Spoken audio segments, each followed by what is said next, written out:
When my family moved into our new neighborhood, it seemed like the perfect place. Quiet streets, friendly neighbors, and a big backyard for my little brother Jonah to play in. But there was one house that felt wrong. The house next door. It was old and run down, with peeling paint and windows that always seemed dark. The curtains were drawn day and night, and we never saw anyone come or go. Mom said it was probably an elderly couple who kept to themselves, but Jonah and I weren't so sure. One evening, while Mom and Dad were out, I was babysitting Jonah. He was playing in the yard while I watched him from the porch. That's when I noticed it. Movement in one of the windows next door. A shadow just barely visible through the curtain. "Jonah, come inside," I called, my voice sharper than I intended. "But I'm not done yet," he whined, kicking at the dirt. "Now," I insisted. He huffed but obeyed, and as I locked the door behind him, I felt eyes on me. I turned back toward the house, but the shadow was gone. Later that night, after Jonah went to bed, I heard a knock at the front door. I froze. It was late, and Mom and Dad weren't supposed to be back for another hour. Peering through the peephole, I didn't see anyone. But when I opened the door, there was something on the porch. A doll. It was old and dirty, with tangled hair and a cracked face.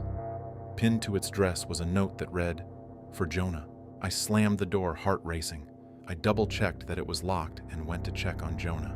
He was sitting up in bed, staring at the window. "Jonah, what's wrong?" "They're out there," he whispered. I ran to the window and pulled back the curtain. At first, I didn't see anything, but then, at the edge of our yard, I saw them. Two figures standing perfectly still in the shadows. One of them raised a hand and waved. I pulled the curtain shut and called my parents, my voice trembling. They told me to call the police, but when the officers arrived, there was no one there. The next morning, I noticed something that made my blood run cold. The doll was back, sitting on the porch, even though I'd thrown it in the trash the night before. Pinned to it was another note. "We like to watch." We moved a few months later. To this day, I don't know who lived in that house, or if anyone did at all.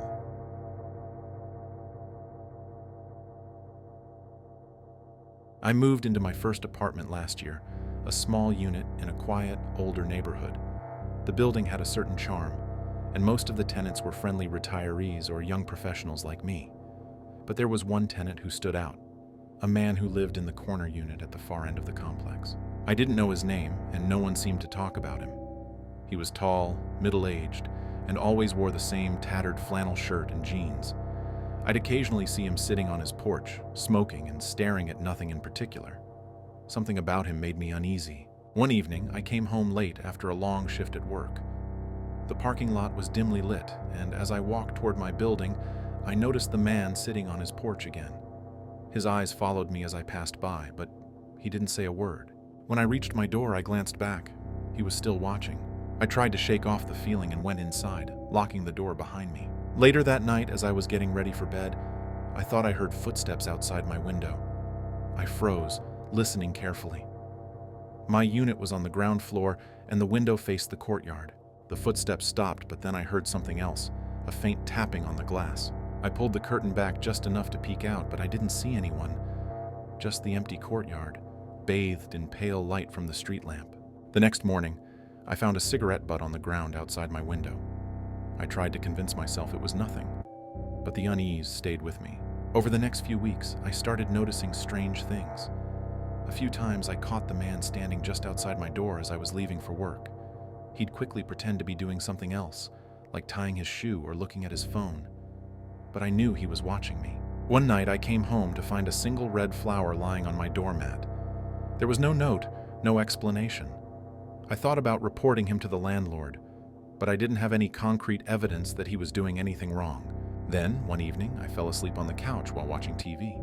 Around 2 a.m., I woke up to the sound of my doorknob jiggling. My heart stopped. I grabbed my phone and crept to the door, looking through the peephole. It was him. He was crouched down, messing with the lock, a set of tools in his hand. I backed away, my hands trembling as I called 911. The dispatcher told me to stay on the line and lock myself in a room, so I ran to my bedroom and wedged a chair under the doorknob. Minutes felt like hours as I waited, listening to the faint sounds of him still at the door. When the police finally arrived, he was gone. They found signs of tampering on my lock and a set of footprints leading away from the building, but nothing else. I didn't stay long after that. I broke my lease and moved out within a week. I never found out who the man was or what he wanted, but sometimes I think about the way he used to watch me, and wonder how long he'd been planning to come inside.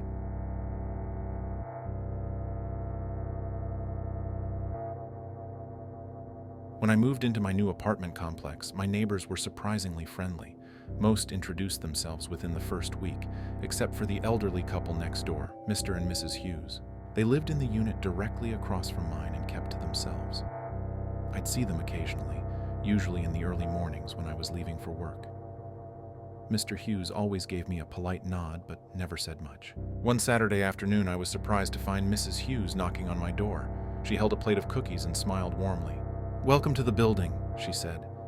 "We're having a small dinner tomorrow night. Just a few neighbors. We'd love for you to join us." It seemed harmless, so I accepted. When I arrived at their apartment the next evening, I immediately noticed how immaculate it was. Too immaculate. Everything was perfectly arranged, like a showroom. The smell of something roasting in the oven filled the air, but it wasn't pleasant. It was off, like burnt plastic mixed with raw meat. The other guests were 3 middle-aged men I'd never seen before. They barely spoke, just sat there staring at me. I felt out of place but didn't want to be rude. Mr. Hughes offered me a glass of wine, which I accepted to calm my nerves. "You don't eat meat, do you?" Mrs. Hughes asked suddenly, her tone sharp. "I do," I stammered. "Good," she said, her smile returning. "We don't trust vegetarians." That was when I decided I wouldn't stay long. Dinner was served shortly after. Some kind of roast with potatoes and vegetables. The men dug in immediately, chewing loudly and smacking their lips. I picked at my food, but something about the meat seemed wrong. It was tough, gristly, and had an odd metallic taste. I forced down a few bites, trying not to gag, when I noticed Mr. Hughes watching me closely. "You like it?" he asked, his tone insistent. Yeah, it's unique," I lied. Mrs. Hughes clapped her hands together. "Wonderful.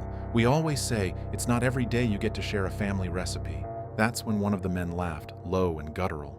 I set my fork down, pretending I needed to use the restroom. They pointed me down the hall, and I took the opportunity to look around. The first door I passed was slightly ajar, revealing what looked like a walk-in freezer. Curious, I peeked inside. What I saw made my stomach turn. There were slabs of meat hanging from hooks, some still bloody, others carefully wrapped. But these weren't animal carcasses. They were too large, too human. I stumbled back, slamming into something, or someone. Mr. Hughes was standing behind me, his polite smile now stretched into something sinister. "Dinner's not over yet," he said, gripping my arm. I don't remember much after that. Somehow I managed to escape, running out into the hall and pounding on every door until someone let me in and called the police. When they arrived, the Hughes apartment was empty. No freezer, no meat, no guests. It was like the whole dinner had never happened. I moved out the next day. Every now and then, I see their faces in my nightmares. Mr. Hughes with his eerie smile, and Mrs. Hughes holding out that plate of cookies asking, "You do eat meat, don't you?"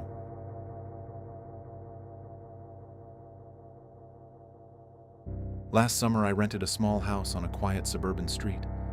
It was a temporary move while I figured out some personal stuff, and the peaceful neighborhood seemed like a perfect escape. Directly across the street was a 2-story house with overgrown hedges and peeling paint. I noticed right away that someone was always at the window on the 2nd floor. Every time I stepped outside, I felt their eyes on me. At first, I thought it was just a nosy neighbor. I'd wave occasionally, but they never waved back.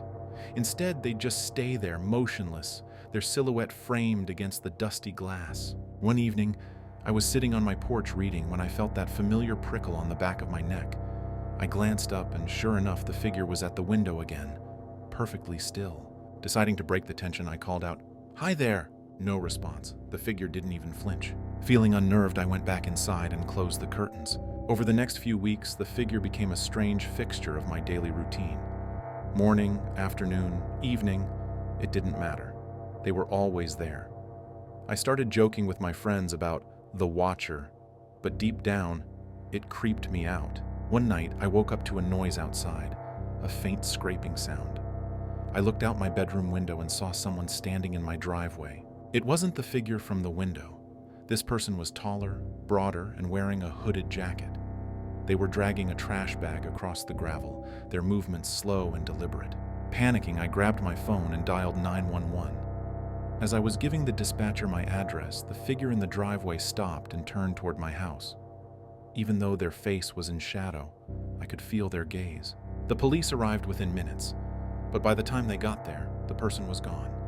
All they found was an empty trash bag left in the middle of the driveway. The next day, I couldn't stop thinking about the figure in the window. Who were they? Did they have anything to do with the person in my driveway? I decided to find out. That evening, I walked across the street and knocked on the door. No one answered, but I could hear faint creaking inside, like footsteps on old floorboards. "Hello?" I called out. Still no response. I turned to leave, but something made me glance up at the second-floor window. The figure was there, but this time they weren't still. They were waving at me. I bolted back to my house, heart pounding. That was the first time I'd seen them move, and it was somehow worse than their motionless stare. That night, I woke up to the sound of my front door creaking open. I froze, too terrified to move. Footsteps echoed through the hallway, slow and deliberate, heading toward my bedroom. I locked the door just as the handle began to jiggle. I don't know who or what was in my house that night. By the time the police arrived, the intruder was gone, and so was the figure in the window across the street. The house was empty, completely abandoned. I moved out the next morning, and I haven't gone back since. Sometimes I wonder if anyone else lives on that street now, and if they feel the same prickle on the back of their neck when they step outside.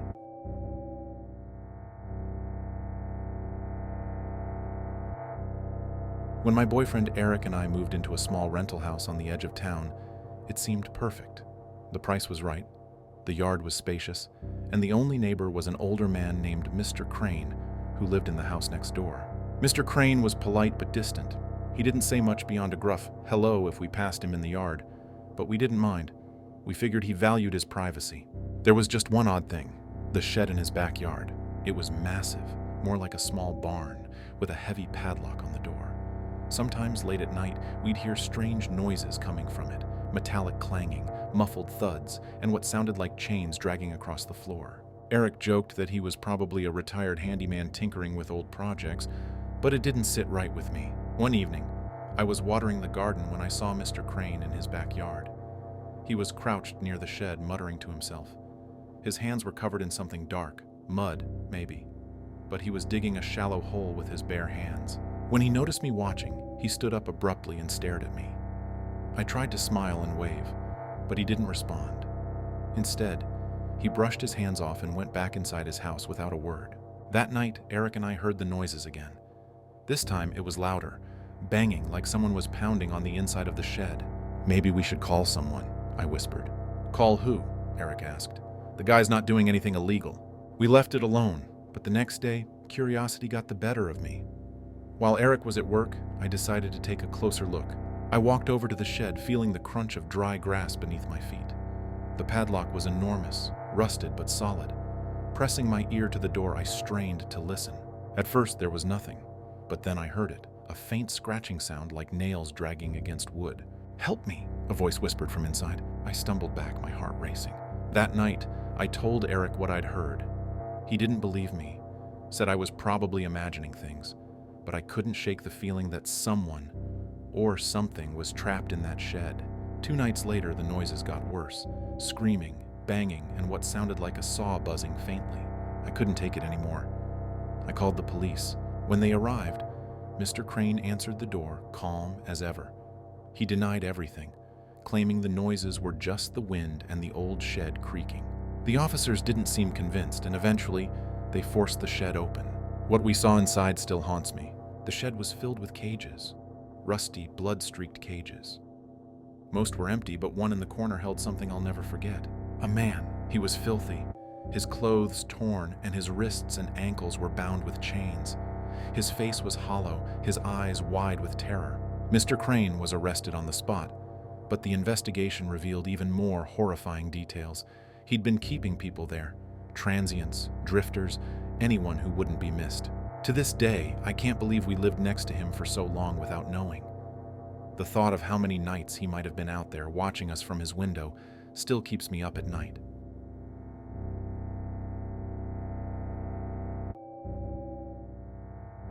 The last thing I expected when house-sitting for my aunt and uncle was to fear for my life.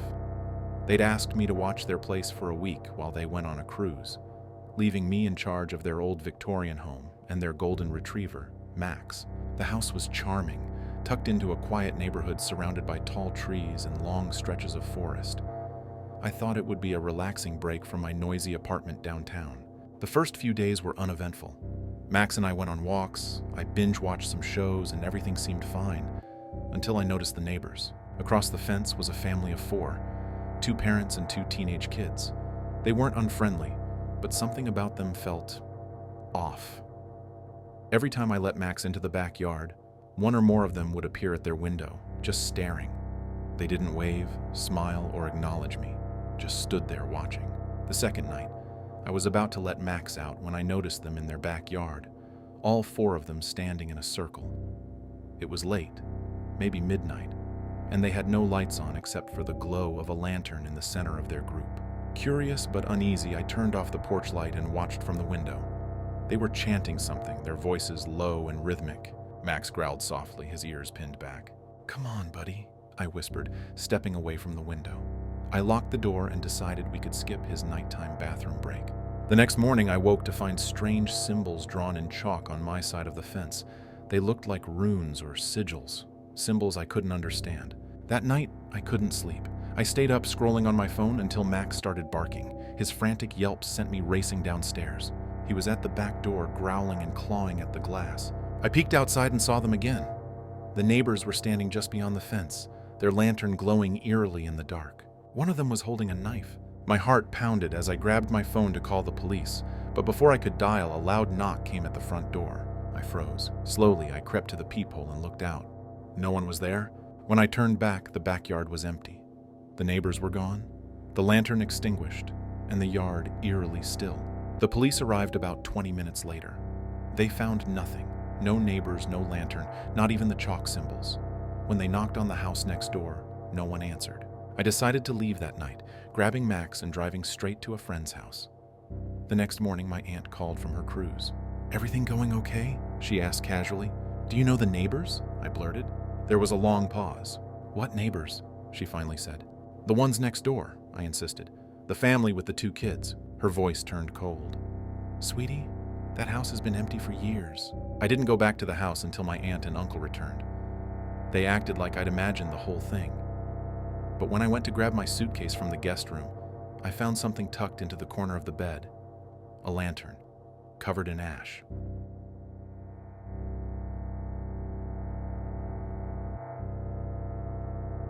The Johnsons moved in 3 houses down on a sunny Saturday morning. They were everything you'd expect from new suburban neighbors. Bright smiles, warm handshakes, and plates of freshly baked cookies for everyone on the block. They introduced themselves as Greg and Karen with their 2 young children, Emma and Jake. They were almost too perfect. Greg wore button-up shirts even while carrying furniture. Karen's hair never seemed out of place, and their kids were unnervingly polite. "I hope we're not disrupting the neighborhood," Greg said when they stopped by my house that afternoon. His smile was so wide, it felt like it might crack his face. "Not at all," I replied, though their overly cheerful demeanor made me uneasy. Over the next few weeks, the Johnsons integrated themselves into the neighborhood with alarming speed. They hosted barbecues, handed out homemade jams, and joined every community group they could. Everyone loved them, except me. I couldn't shake the feeling that something was off. One night I was taking the trash out when I saw Greg standing in their front yard, staring at my house. He wasn't moving, just standing there, illuminated by the glow of the streetlight. Hi, Greg," I called out nervously. He didn't respond. Feeling creeped out, I went back inside and locked the door.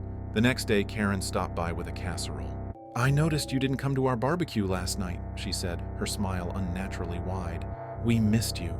"I wasn't feeling well," I lied. Her eyes lingered on me a moment too long before she said, "Well, we'll see you at the next one, won't we?" Before I could respond, she turned and walked away, leaving the casserole on my doorstep. That night, I heard voices outside. Peeking through the curtains, I saw the Johnsons in my yard. All 4 of them were standing near my back door, their heads tilted upward as if they were looking into my bedroom window. My stomach dropped. "What are you doing?" I shouted through the window. They didn't react. They just turned and walked away as if nothing had happened.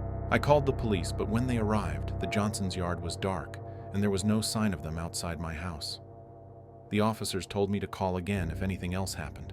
The next day, Greg came by while I was mowing the lawn. "Hey, neighbor," he said, his tone casual. "The police stopped by last night. Everything okay?" I froze. How had he known? They said you were worried about something, he continued, his smile unwavering. Just wanted to let you know we're always here if you need anything. That night, I couldn't sleep. Every creak of the house made my skin crawl. Around 3 a.m., I heard a soft tapping at my front door. When I looked through the peephole, I saw Karen, her face too close to the glass, her smile stretched impossibly wide. "Let us in," she whispered. I backed away, heart pounding. The tapping grew louder, more insistent. "Let us in," she repeated, her voice almost sing-song. Suddenly, the tapping stopped. I waited, frozen in place, until the first rays of sunlight crept through the windows. When I finally opened the door, there was nothing there, except a plate of cookies on the welcome mat, with a note that read, "We'll see you soon." I packed up and moved a week later. To this day, I have no idea what the Johnsons wanted, or why they fixated on me. But sometimes, I swear I see their too wide smiles in the faces of strangers when I walk down the street.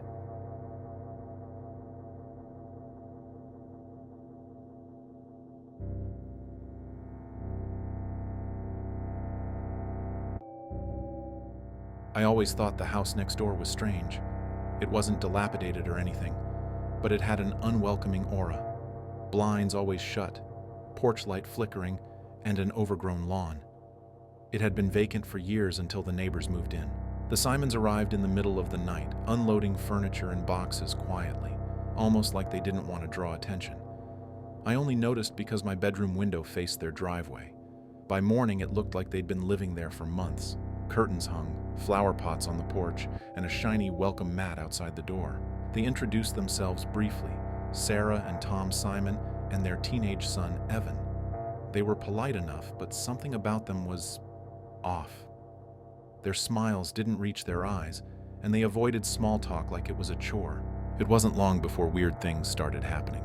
Every night, I'd hear faint noises coming from their backyard, metal clanking, hushed voices, and what sounded like digging. One evening, I took Max, my German Shepherd, for a walk and noticed a large padlock on the gate to their backyard. A lock on a residential gate? That was new. I shrugged it off until I noticed Sarah dragging something large and heavy, wrapped in a tarp, into their garage late one night. She stopped midway and looked around nervously. I ducked behind my curtain before she could spot me. The next morning, I told my friend Jake about it. "Probably nothing," he said. "They're just weird. Leave it alone." But I couldn't. The breaking point came when I saw Evan through the window. He was in the backyard, pacing back and forth, holding what looked like a crowbar. I grabbed my binoculars to get a better look, and that's when I noticed it. A hand. A pale, trembling hand sticking out of the ground. My heart nearly stopped. I debated calling the police, but hesitated. What if I was wrong? What if it was just a garden glove or some weird prank? That night, curiosity got the better of me. I decided to take Max for a late-night walk and circle past their house. As I walked by, I heard muffled cries coming from the garage. I froze. Then the garage door started to open. Panicking, I ducked behind a bush and peeked out. Tom stepped outside, dragging someone, a woman, by the arm. She was bound and gagged, her eyes wide with terror. I pulled out my phone to call the police, but before I could hit dial, Max barked. Tom's head snapped in my direction. "Who's there?" he shouted. I bolted, Max tugging me along, and ran back to my house. I locked the doors and called the cops, explaining everything I'd seen. When they arrived, the Simons' house was eerily quiet. No lights, no movement, nothing. The police knocked on the door, but no one answered. They searched the property and found nothing. No woman, no tarp, no evidence of anything suspicious. The officer in charge told me they'd keep an eye on the place, but I could tell they thought I was imagining things. 2 nights later, the Simons were gone. Their house was completely empty, like they'd never been there at all. But the next morning, I found something on my porch. A note, scrawled in messy handwriting. "You should have minded your own business.